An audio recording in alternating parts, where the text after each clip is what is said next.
Pagi Taruna, bertemu kembali dengan saya dalam materi pembelajaran hukum maritim. Pada kali ini saya akan tentang menyampaikan materi peraturan pengawakan kapal. Ya. Awak kapal adalah orang yang bekerja atau dipekerjakan di atas kapal oleh pemilik ataupun operator kapal untuk melakukan tugas di atas kapal sesuai dengan jabatannya yang tercantum dalam buku sijil. Jadi pelaut adalah setiap orang yang mempunyai kualifikasi keahlian atau keterampilan sebagai awak kapal, di mana sertifikat kepelautan adalah dokumen kepelautan yang sah dengan nama apapun yang diterbitkan oleh menteri atau yang diberi kewenangan oleh menteri. Nah, setiap pelaut yang bekerja pada kapal niaga, kapal penangkap ikan, kapal sungai dan danau harus mempunyai kualifikasi keahlian ataupun keterampilan sebagaimana diatur di dalam peraturan pemerintah ini. Nah, jadi setiap awak kapal harus memiliki sertifikat kepelautan. Kemudian ada jenis sertifikat kepelautan yang dimaksud terdiri dari sertifikat keahlian pelaut ya. Ini sertifikat ada keahlian pelaut, ada yang nautik dan teknik ya. Yaitu sertifikat keahlian pelaut, sertifikat keahlian pelaut nautika. Ini yang pertama adalah sertifikat ahli nautika tingkat 1. Kemudian di bawahnya lagi ada sertifikat ahli nautika tingkat 2. Kemudian sertifikat ahli nautika tingkat 4. Dan yang berikutnya sertifikat ahli nautika tingkat 4. Kemudian sertifikat ahli nautika tingkat 5. Dan terakhir adalah sertifikat ahli nautika tingkat dasar. Jadi ada kalau dalam singkatannya ANT1, ANT2, ANT3, ANT4, ANT5 dan ANT dasar.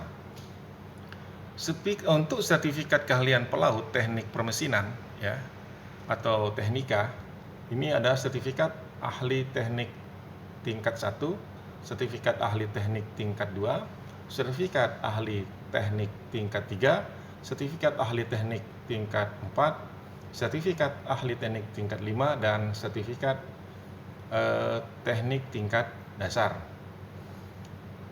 ataupun biasa kita kenal dengan ATT1, ATT2, ATT3, ATT4, ATT5 dan ATT dasar.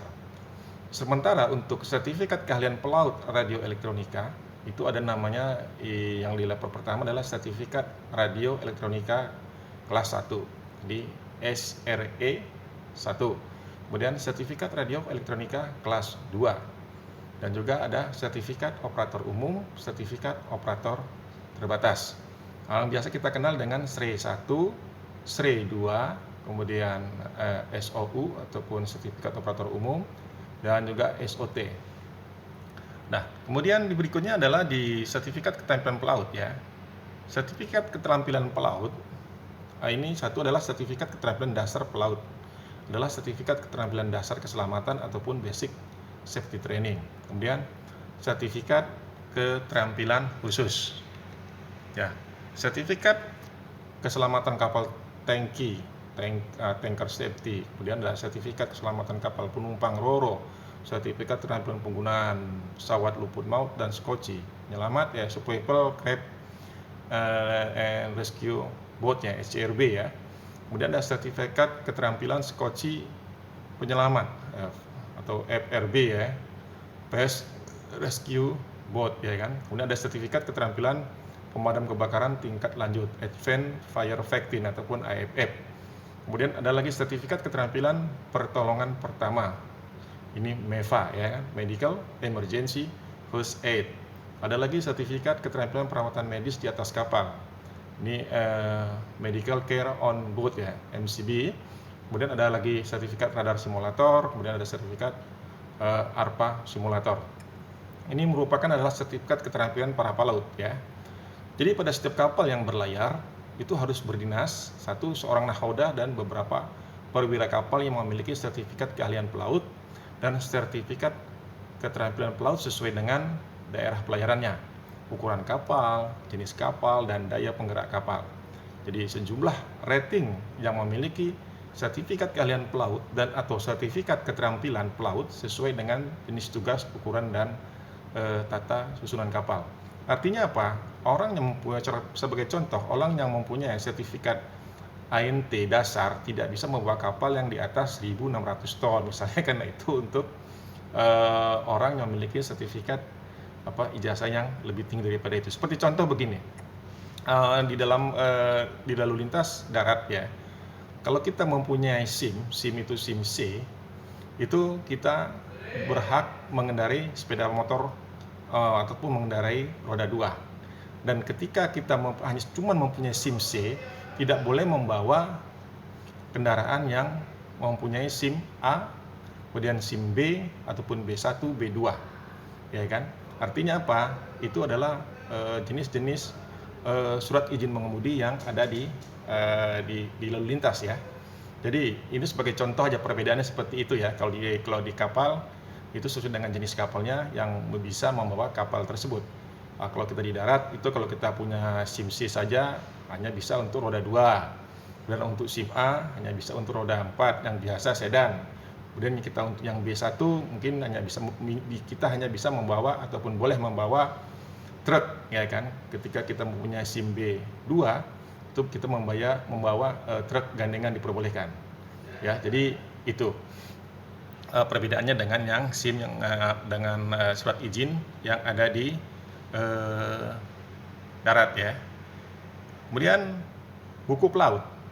Setiap pelaut yang bekerja di kapal dengan ukuran kurang dari GT35 untuk kapal jenis tertentu. Jadi ukuran GT35 ataupun lebih untuk kapal dengan tenaga penggerak mesin, dan ukuran GT105 atau lebih untuk kapal tanpa tenaga penggerak mesin harus disijil oleh pejabat pemerintah yang ditunjuk oleh menteri. Kemudian yang kedua ataupun B, bagi pelaut yang telah disijil diberikan buku pelaut. Buku pelaut di C-nya ini buku pelaut sebagaimana dimaksud di dalam hal tersebut di atas merupakan identitas bagi pelaut dan berlaku sebagai dokumen perjalanan bagi pelaut yang akan naik kapal di luar negeri ataupun menuju Indonesia setelah turun kapal di luar negeri. Nah, di akhir sesi ini, di akhir penyampaian ini, itu ada tugas untuk kalian. Dari materi di atas, coba kamu simpulkan dan dicatat pada catatan masing-masing, kemudian diserahkan hasilnya kepada saya melalui Google Classroom. Jadi buat suatu kesimpulan tadi, apa yang pengertian tadi dari mulai di atas ya, judulnya adalah tadi pengaturan awak kapal, apa yang maksud dengan awak kapal, kemudian jenis-jenis sertifikat untuk pelaut, kemudian ada sertifikat keterampilan pelaut, kemudian ada ijazah pelaut, kemudian apa-apa saja yang harus dilakukan pada setiap kapal yang berlayar itu harus apa saja yang mesti dilakukan, kemudian harus buku pelaut, apa saja yang maksud dengan buku pelaut. Itu dibuat dalam selembar kertas, kemudian kalian kirim, diberi nama, kalian fotokan, kirim ke Google Classroom, nanti akan ada penilaian daripada saya. Demikian secara singkat tentang materi hukum laut. Sampai ketemu lagi pada periode yang akan datang. Terima kasih. Sampai ketemu lagi. Bye-bye.